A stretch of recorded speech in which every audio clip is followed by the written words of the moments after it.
மீட்பனின் குரல் வழங்கும் திருமறை தீபங்கள்.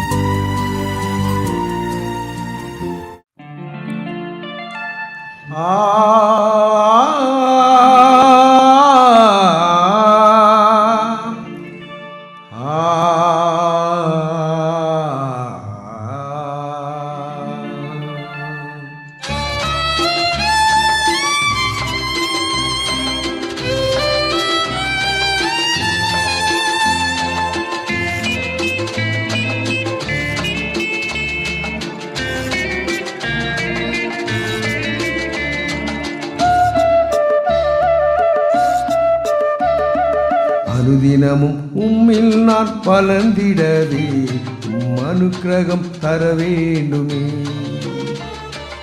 அனுதினமும் உம்மில் நான் பலந்திடவே அனுக்கிரகம் தர வேண்டுமே.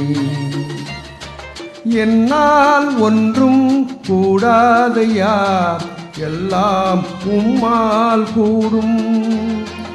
என்னால் ஒன்றும் கூடாதையா, எல்லாம் உம்மால் கூடும்.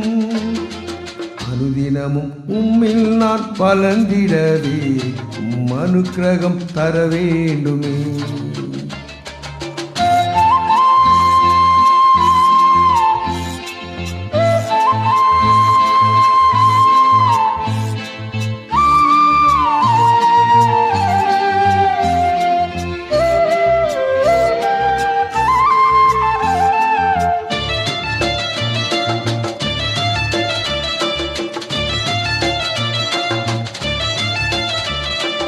என் ஞானம் கல்வி செல்வம் எல்லாம் ஒன்றுமில்லை குப்பை என்றெண்ணுகிறேன்.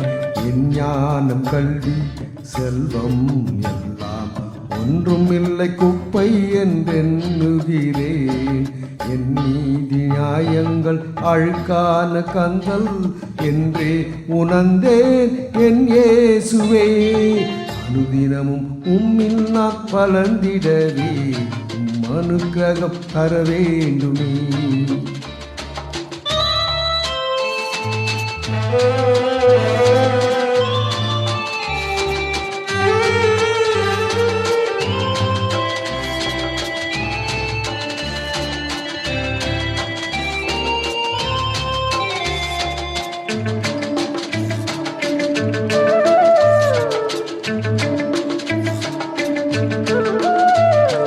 அழைத்தவரே உம்மில் பிழைத்திடவே அவனியில் உமக்காய் உழைத்திடவே. அழைத்தவரே உம்மில் பிழைத்திடவே அவனியில் உமக்காய் உழைத்திடவே. அர்ப்பணிக்கின்றேன் என்னை இன்று ஏற்றுக்கொள்ளும் என் இயேசுவே. அனுதினமும் உம்மில் நான் பலந்திடவே அனுக்கிரகம் தர வேண்டுமே. அனுதினமும் உம்மில் நான் பலந்திடவே அனுக்கிரகம் தர வேண்டுமே. என்னால் ஒன்றும் கூடாதையா, எல்லாம் உம்மால் கூடும். என்னால் ஒன்றும் கூடாதையா, எல்லாம் உம்மால் கூடும்.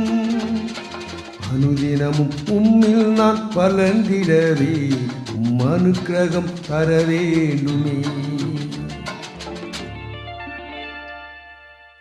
தந்தை, மைந்தன், தூய ஆவியின் திருப்பெயரிலே ஆமேன். ஜெபம் செய்வோம். எங்களை நேசிக்கிற பரிசுத்தராய் இருக்கிற எங்கள் கடவுளே, உம்மை நாங்கள் இந்த உபவாச நாட்களில் தொழுவது, குறிப்பாக இந்த அதிகாலை வேளையிலே உம்மை நினைத்து இந்த நாளை துவங்குவது எங்களுக்கு ஆசீர்வாதமாக இருக்கிறது. ஆண்டவர், இந்த நாளை உம்முடைய பாதபடியில் வைத்து நாங்கள் துவங்குகிறோம். எங்களை இதை ஆசீர்வாதமாய் மாற்றித்தார். இயேசுவின் மூலம் கேட்கிறோம் எங்கள் ஜீவனுள்ள தந்தையே, ஆமென். கிறிஸ்து இயேசுவுக்குள் எனக்கு அன்பானவர்களே, இன்றைய நாளின் இறை தியானத்துக்கு நான் தெரிந்து கொண்ட திருவார்த்தை, ஒருவன் என் பின்னே வர விரும்பினால் அவன் தன்னைத்தான் வெறுத்து தன் சிலுவையை அனுதினமும் எடுத்துக்கொண்டு என்னை பின்பற்ற கடவன். தன் ஜீவனை ரட்சிக்க விரும்புகிறவன் அதை இழந்து போவான். என் நிமித்தம் தன் ஜீவனை இழந்து போகிறவன் அதை ரட்சித்துக் கொள்வான் என்பவைகளே. கிறிஸ்துவுக்குள் எனக்கு அன்பான இறையுறவுகளே, உங்களை இந்த காலை நேரத்தில் இந்த உபவாச நாட்களில் சந்திப்பது அதிக மகிழ்ச்சியாகவும் மனதுக்கு நிறைவாகவும் இருக்கிறது. இந்த திருப்பணியின் மூலம் உங்களை இனி அனுதினமும் சந்திக்க நண்பர்களோடு நான் ஆயத்தப்படுகிறேன். குறிப்பாய் இந்த நாளிலே நாம் வாசிக்க கேட்ட இந்த திருமறை பகுதி, கடவுளை பின்பற்றுவது நம்முடைய உரிமை.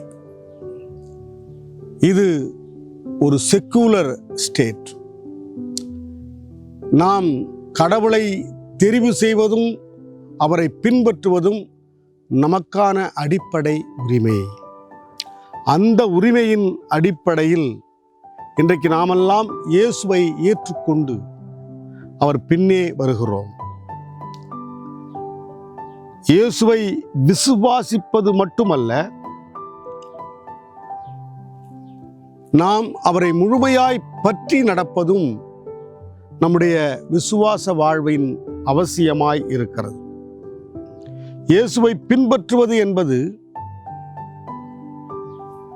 வெறும் வார்த்தையால் அல்ல, முழுமையாய் பற்றி கொண்டு அவர் பின்னே நடப்பது. அந்த பின்பற்றுகிற பாதை அன்பு நிறைந்த பாதை, மனிதநேயம் மிக்க பாதை, தியாகத்தோடு தொடர்புடைய பாதை.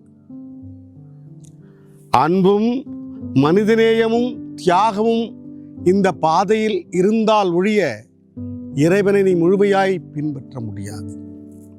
குறிப்பாய் 1 பேதுரு 1:15-16 சொல்லுகிறது, உங்களை அழைத்தவர் பரிசுத்தராயிருப்பது போல நீங்களும் உங்கள் நடக்க எல்லாவற்றிலும் பரிசுத்தராயிருங்கள். நான் பரிசுத்தர் ஆகையால் நீங்களும் பரிசுத்தராயிருங்கள் என்று எழுதியிருக்கிறது. அன்பானவர்களே, நாம் பின்பற்றுகிற கடவுள் பரிசுத்தமுள்ள கடவுள். அவரை பின்பற்றுகிற பொழுது பரிசுத்தத்தோடு பின்பற்ற நாம் அழைக்கப்படுகிறோம். அப்ப பரிசுத்தம் இல்லாதவர்கள் அவரை பின்பற்றக்கூடாதா? அப்படி அல்ல. நம்முடைய பரிசுத்தத்தை நாம் முழுமையாய் பெற்றுக்கொள்வதற்கு அவருடைய பாதை நமக்கு வழிவகுக்கிறது. குறிப்பாய் நாம் ஏற்கனவே பார்த்த பிரகாரம் அவருடைய பாதை அன்பு நிறைந்த பாதை. அதற்கு அன்பு மாத்திரமே அதற்கு மையமாய் இருக்கிறது. இரண்டாவதாக மனித நேயம். இந்த அன்பும் மனித நேயமும் முக்கியமாய் இந்த தபசு காலத்திலே நமக்கு அவசியமாய் இருக்கிறது. நாம் இந்த காலத்தில் தான் அதிகமாய் நம்மை பகிர்ந்து கொள்கிறோம்.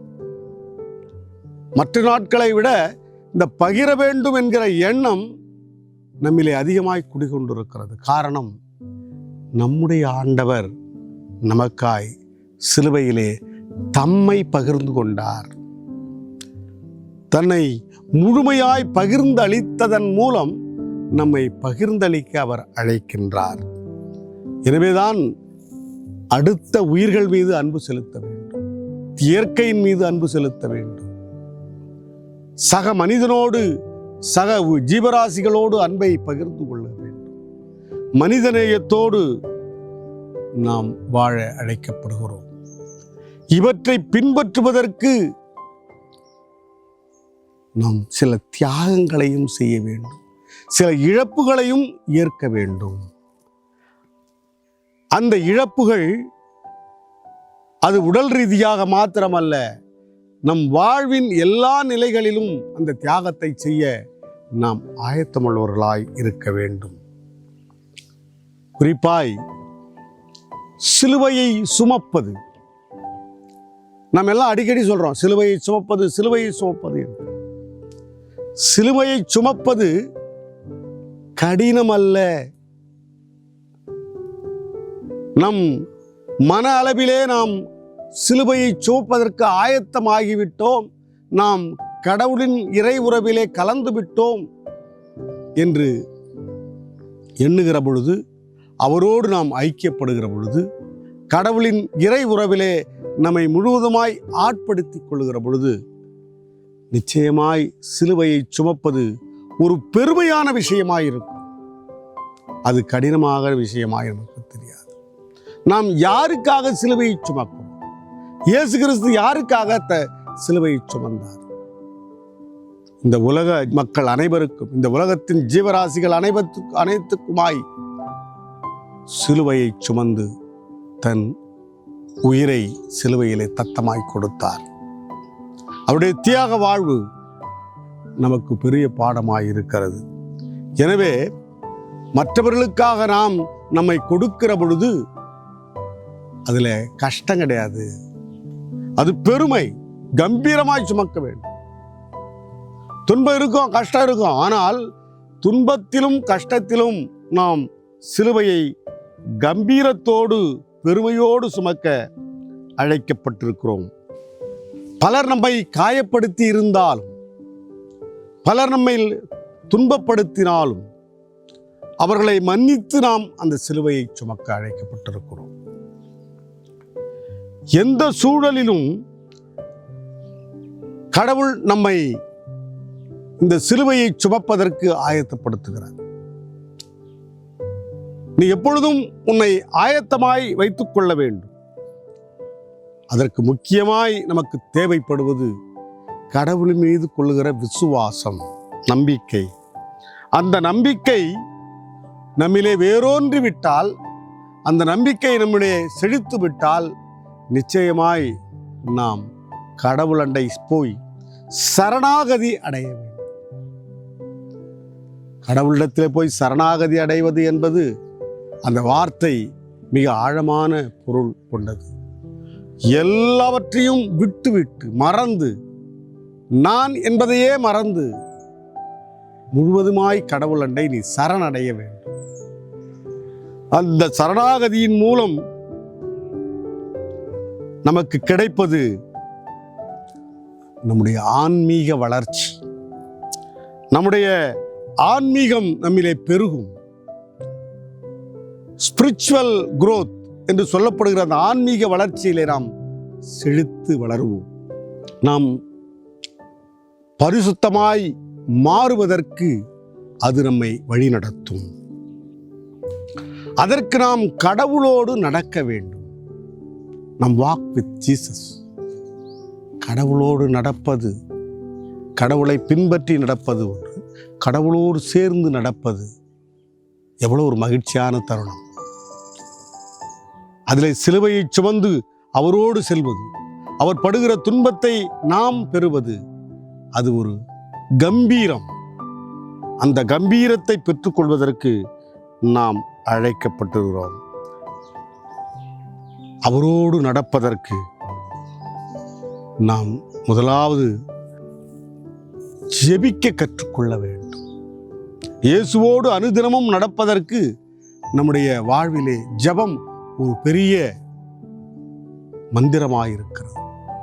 அந்த ஜெபத்தின் வழியாய் தினமும் அவரோடு பேசுவதும், அவரோடு நடப்பதும், அவரோடு சம்பாஷிப்பதும் நமக்கு கிடைக்கிற ஒரு பெரிய பாக்கியமாய், இந்த ஜெபத்தின் மூலம் நாம் மனம் திரும்புவதும் கீழ்ப்படிவதும் நம்மிலே வளரும். மனம் திரும்புவதும் கீழ்ப்படிவதும் நம்மிலே படிப்படியாய் வளரும். நம்முடைய இதயம் அதற்கு ஆயத்தப்படும். அந்த உணர்வோடு உயிர்த்தெழுந்த ஆண்டவரை நாம் தரிசிக்க நாம் ஆயத்தப்படுவோம். நாம் ஒவ்வொரு நாளும் சிலுவையை சுமக்க கம்பீரத்தோடு சுமப்போம். சோர்வாய் அல்ல, கஷ்டத்தோடு அல்ல, பயத்தோடு அல்ல, நடுக்கத்தோடு அல்ல, என் கடவுளுக்காய் நான் எந்த நிலையிலும் சிலுவையை சுமப்பேன் என்கிற அந்த விசுவாசத்தோடு கடவுளின் ஓடு சேர்ந்து நடப்பதற்கு, அவருடைய சிலுவையை சுமப்பதற்கு நாம் ஆயத்தப்படுவோம். சிலுவை என்பது ஒரு முடிவு அல்ல. It is not a end. அது இன்னொரு வாழ்வின் துவக்கம். சிலுவை என்பது கடவுள் அதிலே மரணமடைந்தாலும் 3ஆம் நாள் உயிர்த்தெழுந்தார் என்று நாம் காண்கிறோம். இங்கேயும் சிலுவை என்பது ஒரு முற்றுப்புள்ளி அல்ல, அது இன்னொரு துவக்கம், அடுத்த துவக்கத்திற்கான அடையாளமாயிருக்கிறது. எனவே அப்படிப்பட்ட கம்பீரமான சிலுவையை சுமந்து ஆண்டவர் பின் நடப்போம். ஆண்டவரின் பரிசுத்தத்தை நாமும் பெற்றுக்கொள்ள முயற்சி எடுப்போம். ஆண்டவருடைய எல்லா தன்மைகளையும் நம்மிலே கொண்டு வருவோம். ஆண்டவர் தாமே இந்த வார்த்தைகளை ஆசீர்வதிப்பாராக. ஆமென். ஜெபம் செய்வோம். எங்களை அன்பாய் நேசிக்கிற எங்கள் நல்ல ஆண்டவரே, இந்த மனமகிழ்ச்சியான காலை வேளையிலே உம்மிலே நாங்கள் வாழவும் வளரவும் உம்மோடு சேர்ந்து நடக்கும், உம்முடைய சிலுவையை கம்பீரத்தோடு சுமந்து உமக்கு பின் செல்லவும் எங்களை பக்குவப்படுத்தும், எங்களை ஆயத்தப்படுத்தும். இந்த நாள் முழுவதும் உம்மோடு நாங்கள் உறவு கொள்ளுகிற பொழுது எங்களுக்கு அந்த சிலுவையின் அனுபவத்தை நீர் தர வேண்டும் என்று ஜெபிக்கிறோம். தொடர்ந்து காத்துக்கொள்ளும், வழி நடத்தும், பலப்படுத்தும். இயேசுவின் மூலம் கேட்கிறோம் எங்கள் ஜீவனுள்ள தந்தையே. ஆமென். தந்தை, மைந்தன், தூய ஆவியின் அன்பு மருளும் ஆசீர்வாத வழி நடத்தும் நீங்கா பாதுகாப்பு எங்கள் அனைவரோடும் இன்றும் என்றும் சதா காலம் தங்கியிருப்பதாக. ஆமென்.